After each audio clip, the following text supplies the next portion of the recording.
Welcome back, my beautiful friends. You're listening to A Moment of Zen right here on 710 WOR, the voice of New York, iHeartRadio. I'm your host, Zen Sams.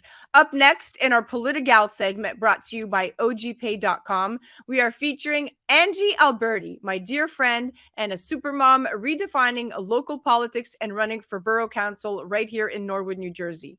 Angie is in her fourth year of PhD in nursing science at Rutgers University. She is a mama to three awesome kiddos and the founder of a nonprofit called Inclusive Wellness, which focuses on bringing holistic and accessible wellness offerings to families, especially in underserved communities.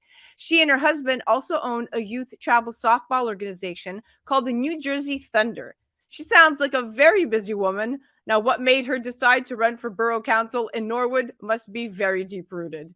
For me, American politics at times feels like nothing more than an overrated reality TV show starring criminals and people fully indoctrinated into a failing two-party system. But the truth is, local governments in our local cities and towns make real local decisions that impact our real local lives. And here to chat some local politics is the stunning Angie Alberti. Welcome to the show, Supermama. Thank you. Thank you for this opportunity to talk. And I love the way that you just introduced that. Thank you. You got it, Mama. All right. So you sound like a very busy woman. What made you decide to run for Borough Council in Norwood, New Jersey? And what is your main goal when elected? My main goal when elected is to help increase civic engagement in our community. And what made me run is seeing so much opportunity for our community to come together, to focus on the things, the vast majority of things we agree on, instead of the very few things that we don't agree on. And I really saw how national politics were fitting into my local community, and it was very distressing to me. And I do have a lot going on, but I also have 3 children in our community, and my roots are deep here in Norwood.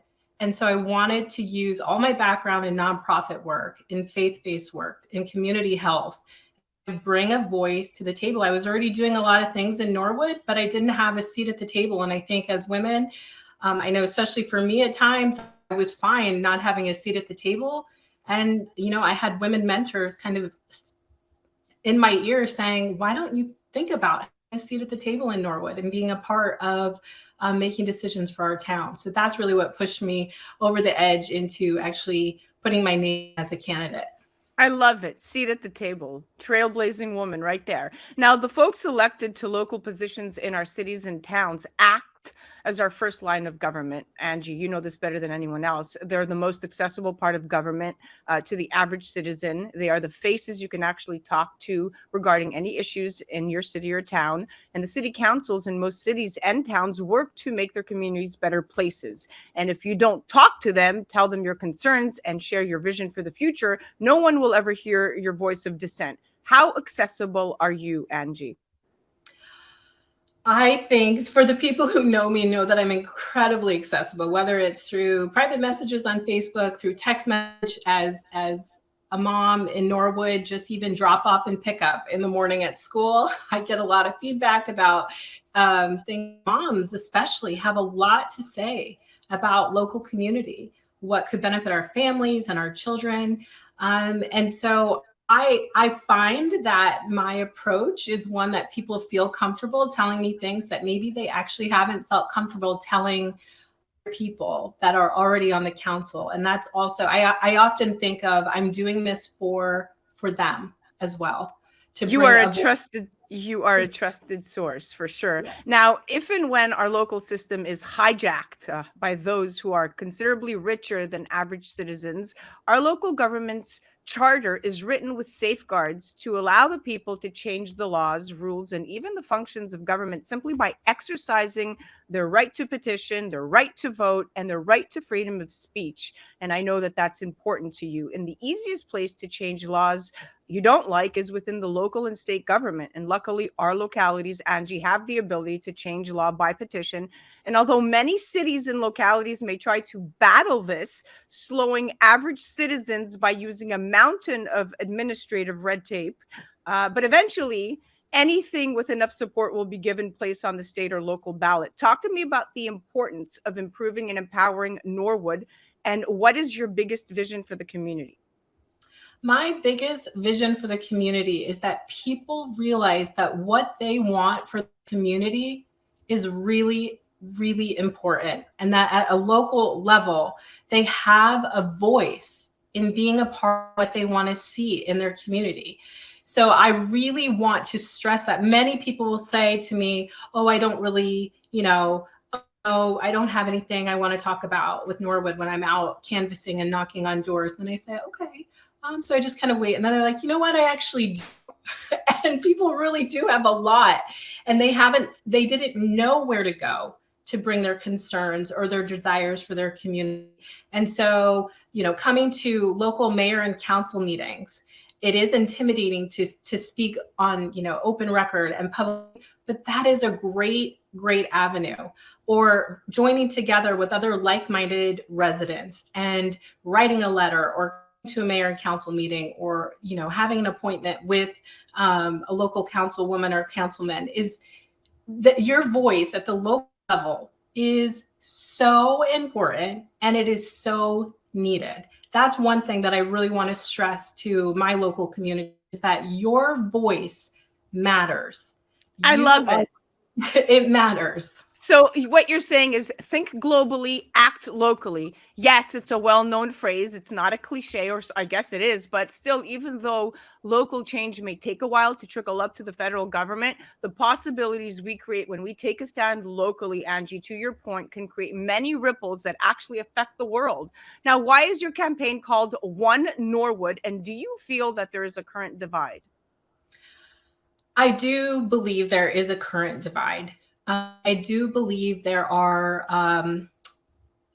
part of our community wants, a stronghold in the way have always been done and status quo.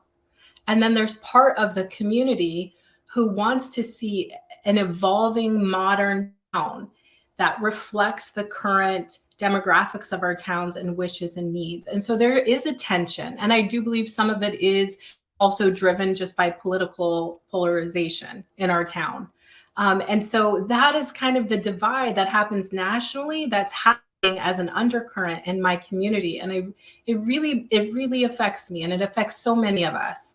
And so what I'd like to see, One Norwood tagline, is really around, again, what I said at the beginning, and I'll stress it again, we are more alike than we are unalike.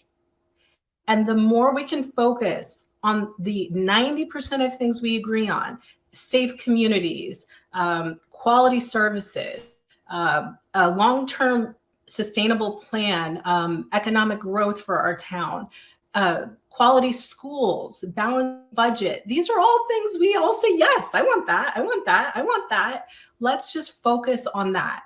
And then what our town also needs is a council that reflects the diversity of our town, but is a model of how leaders can have differences, but work together. I love it. That is really important to me. Amen. Amen to that. Angie, we are out of time, but I wanted to thank you so much for coming on. You definitely drove the message home. It was such a pleasure chatting with you. You are awesome. Thank you. That was our PoliticGal segment, brought to you by ogpay.com. That was Angie Alberti, my dear friend, a super mom, redefining local politics and running for Borough Council right here in Norwood, New Jersey. Make sure you vote on November 8th. It doesn't matter who you vote for, but what does matter is that you do cast your ballot, get out there, and your voice counts. That was the beautiful Angie Alberti in our PoliticGal segment, brought to us by ogpay.com. You're listening to A Moment of Zen right here on 710 WOR, the voice of New York, iHeartRadio. We'll be right back after this. A Moment of Zen is brought to you by Caldwell Soames Incorporated, investing globally in transformative businesses like Original Digital Corporation, or ODC. ODC develops advanced consumer and commercial fintech solutions such as OG Pay, which will transform the way you manage your money. From sending and receiving money globally for free, paying for goods and services in person and online, pay bills, buy and sell digital currencies, all while earning interest. OG Pay is easy to set up, FDIC insured, and your information is secured. Check out ogpay.com. Welcome back, my beautiful friends. You're listening to A Moment of Zen right here on 710 WOR, the voice of New York, iHeartRadio. I'm your host, Zen Sams. Welcome back to our PoliticGal segment. We have the beautiful Angie Alberti. She's my dear friend, super mom, redefining local politics and running for Borough Council in Norwood, New Jersey. Welcome back to the show, super mom. Thank you. Great to be here. All right. So we're chatting local politics, especially at the state level. And my question is more on the education side, Angie. So as we were talking earlier, local politics, especially at the state level, is what I want to emphasize. Determine what happens in schools, okay? But education has played a central role in the health of American culture for some time, and many agree that our schools are in dire straits. Parents and teachers don't often know what to do about this, but they should know that their local systems have built into them safeguards to protect education. So if you're not happy with state funded education, the first place to start can be local school board elections. What will you aim to improve at the education level, Angie? And what is most important to you as a PhD almost? It's really interesting because what is most important is that people understand that local boards of education are subject to the, like you just said, to the laws of the state that govern this. And so it's really important that parents get informed about what the actual law is. And that is what we must demand of our education members, that they understand the laws and then they understand how and what can and can't be adopted at our local school systems. So that when they answer just, well, the state says we have to do that, that they understand, is that true? Are there allowances for a local school system to make their own decisions about certain things, whether it's curriculum, learning standards, and to that the Board of Education is not there just for political or personally motivated reasons, but they're really thinking about the district and that they understand the laws that are in Board of Education. As a council member, the council is to stay out of the school system, other than leads to making sure the school has the proper funding, that if there are any shared services that could reduce the cost of the school system and reduce the burden on the taxpayers' dollars, that council is working collaboratively with the school district to ensure that we're maximizing our taxpayers' dollars. And that's really what my focus would be as council. I love it. Your message is loud and clear. It makes sense to me as a mom. It makes sense to me as a taxpayer. It makes sense to me as a resident of Norwood. And I definitely love what you're doing. And your campaign is extremely inclusive, which is very rare these days. Thank you. That's very important to me. That was our PoliticGal segment brought to you by ogpay.com. That was Angie Alberti, my dear friend, a super mom, redefining local politics and running for Borough Council right here in Norwood, New Jersey. Make sure you vote on November 8th. It doesn't matter who you vote for, but what does matter is that you do cast your ballot, get out there, and your voice counts. That was the beautiful Angie Alberti in our PoliticGal segment brought to us by ogpay.com. You're listening to A Moment of Zen right here on 710 WOR, the voice of New York, iHeartRadio. We'll be right back after this.